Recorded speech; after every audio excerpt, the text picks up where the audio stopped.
Renungan Harian Alpha Omega Today dibawakan oleh Pendeta J.A. Mamahit.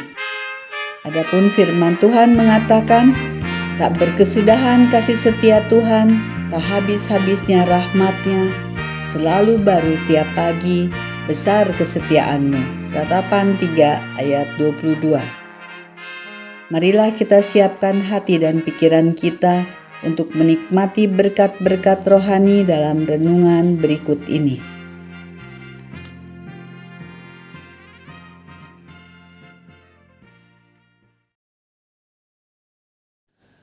Shalom sahabat rohani.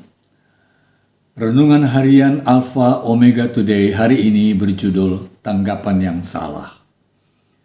Di dalam buku Keluaran 24 ayat yang ke-7, firman Tuhan berkata demikian.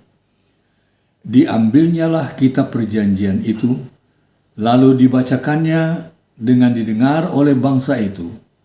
Dan mereka berkata, segala firman Tuhan akan kami lakukan dan akan kami dengarkan. Mari kita berdoa. Bapa di surga, kiranya tuntunan Roh Kudus menyertai kami. Sementara kami mengikuti renungan yang dibawakan ini ya Bapa, boleh membuat kami lebih sungguh-sungguh dan dalam penurutan kami kepada Tuhan, kami lebih menurut dengan lebih setia, bergembira dalam kebenaran Tuhan sampai Tuhan datang. Dalam nama Yesus kami berdoa. Amin. Saudara, umat Israel bukanlah tidak lulus dalam deklarasi mereka untuk setia dan taat. Mereka benar-benar bermaksud demikian ketika mereka menyatakan kesetiaan mereka. Mereka benar-benar bermaksud untuk melakukannya. Namun niat baik mereka ternyata berubah dan kemudian mengungkapkan gaya hidup yang penuh kelemahan dan kegagalan. Pemberontakan mereka yang didokumentasikan dengan baik selama berabad-abad diawali dari perjalanan mereka mulai dari Paskah di Keluaran hingga Stefanus dirajam dengan batu. Mereka tidak menurut dengan sempurna. Mengapa? Karena mereka percaya pada kekuatan mereka sendiri untuk menurut. Mereka bergantung pada kekuatan diri dan pada keputusan mereka sendiri. Mereka mengandalkan kecakapan manusia mereka dan gagal untuk menekankan peran penebus yang akan membuat sistem pengorbanan mereka dihargai. Loyalitas mereka yang salah mengakibatkan keterpurukan kehidupan yang amat tragis, dan sejarah mereka itu merupakan bagian terbesar dari pengalaman mereka yang tragis itu dalam sejarah Perjanjian Lama.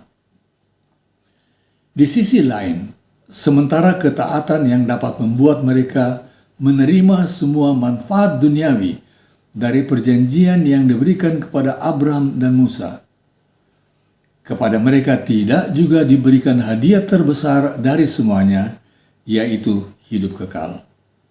Sebab ketaatan manusia yang terbaik sekalipun untuk membuat surga bersukacita tidak akan terjadi.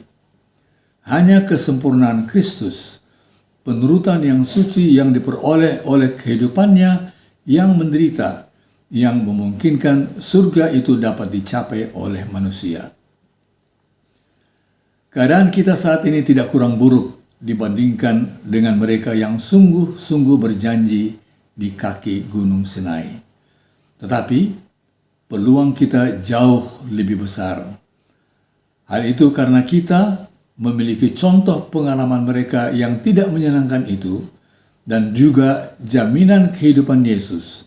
Tidak hanya jaminan sekedar nubuatan, tetapi sudah terbukti tersedia untuk penebusan kita. Contoh spesifik apakah yang pengalaman bangsa Israel ini ajarkan kepada kita? Saudara, yang pertama ialah hal ini memberitahukan kepada kita bahwa janji kita, meskipun tulus, hanya dapat dipertahankan hanya jika kita tetap berjangkar dengan kuat dalam hubungan dengan Allah. Kedua, hal itu menyatakan kepada kita bahwa yang terbaik dari kita tidaklah cukup, bahwa urapan kebenaran Kristus dibutuhkan untuk membuat penurutan kita dapat diterima. Ketiga, hal ini juga memberitahu kita bahwa Allah itu panjang sabar dan penuh belas kasihan. Ia menghendaki supaya jangan ada yang binasa. 2 Petrus 3 ayat 9. Tetapi semua orang diselamatkan.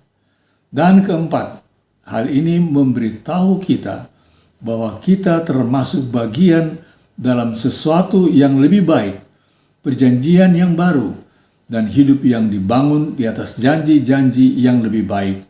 Ibrani 8 ayat 6, di mana kesalahan telah digantikan diatasi oleh kemurahan hati yang maha besar, yang tak terkatakan itu dari anak Allah, yaitu Kristus sendiri. Kiranya renungan ini akan menolong kita selalu untuk hidup hari demi hari lebih baik di hadapan Tuhan, menurut Tuhan senantiasa sampai kesudahan alam. Tuhan kiranya memberkati kita adalah doa kami. Amin.